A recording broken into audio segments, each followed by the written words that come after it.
ஒரு நுட்பமான கேள்வி. இப்போ தாய் தந்தையருக்கு வரக்கூடிய திதி தவிர்க்க முடியாமல் செய்ய முடியல. இப்போ ஒருத்தர் பிஸ்னஸ் விஷயமாக பயணம் பண்ணியிருக்கலாம், இல்லை மருத்துவமனையில் இருந்திருக்கலாம். விட்டு போனதை எப்படி செய்யணும்? 63 நாயன்மார்களுடைய வாழ்வியல் மூலம் இல்லறம் நடத்துவதும் இனிய பொருளாதாரத்தை பேணுவதும் வாழ்வியலில் தர்மத்தோடு அறம் சார்ந்து தரத்தோடு வாழ்வதையும் நமக்கு சொன்னதுதான் 12ஆம் திருமுறை ஆகிய பெரிய புராணம்.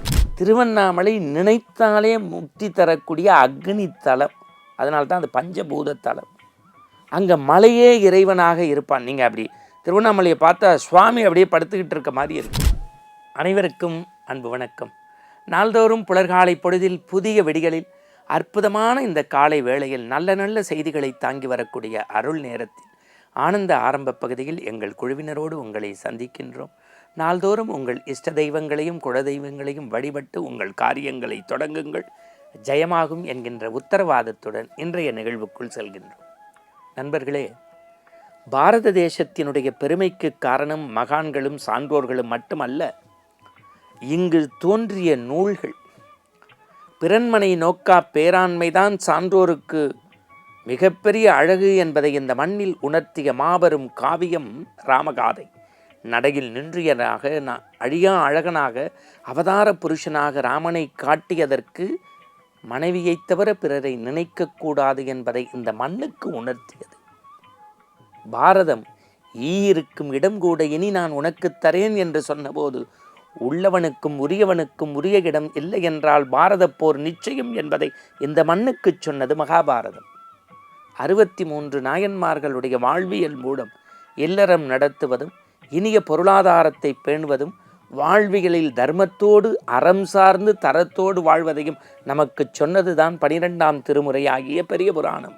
இப்படி ஒவ்வொரு ஆன்மீகத்திலிருந்தும் அரிய கருத்துக்களை நாம் பக்கம் பக்கமாக பிரட்டி படித்தாலும் கூட நம்முடைய வாரியார் சாமிகள், ரமணர், மகாபெரியவர், நிறைய மகான்கள் ஒரு வரியில் இந்த உலகை வியந்து பார்க்கக்கூடிய கேள்விகளுக்கு பதிலை தந்து நம் புருவத்தை உயர்த்தி இருக்கிறார்கள். அந்த வகையில் இன்றைய தினம் கேள்வி பதிலாக மலர்கிறது இன்றைய ஆனந்த ஆரம்பம்.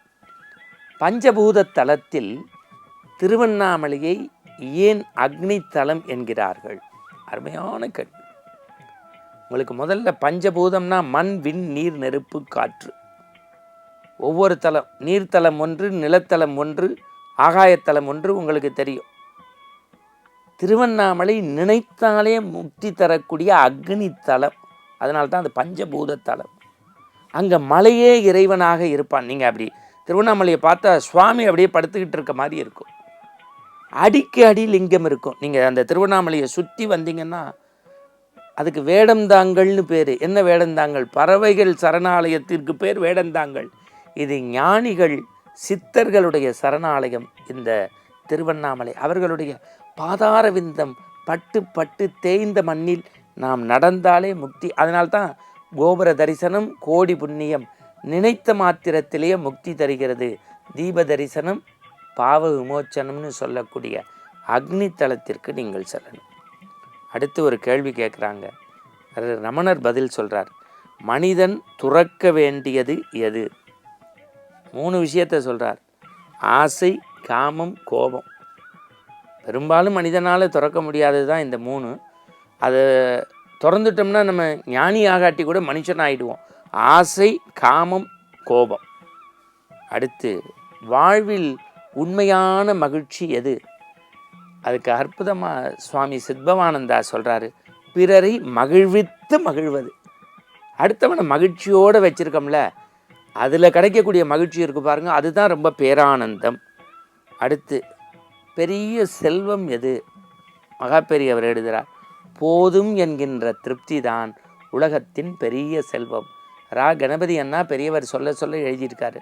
உலகத்தில் பெரிய செல்வம் நகை நட்டு காசு பணம் தோட்டம் துறவுன்னு நம்ம நினைக்கிறோம். போதும் அப்படிங்கிற அந்த திருப்தி இருக்குது பாருங்கள், அதுதான் பெரிய செல்வம். அடுத்து ஒரு கேள்வி. சிவராத்திரி நவராத்திரி விளக்கம் என்ன? சத்குரு சொல்கிறாரு, ஒரே நாள் கொண்டாடுவது சிவராத்திரி, பெண்மையை போற்றும் 9 நாள் கொண்டாடுவது நவராத்திரி. சிவன் ஆண்மைக்குரிய வழிபாடு, 9 நாள் நவராத்திரி பெண்மைக்குரிய வழிபாடு. வழிபாட்டில் கூட நாள் கணக்கில் வழிபடுவது தான் நம் சான்றோர் மரபு.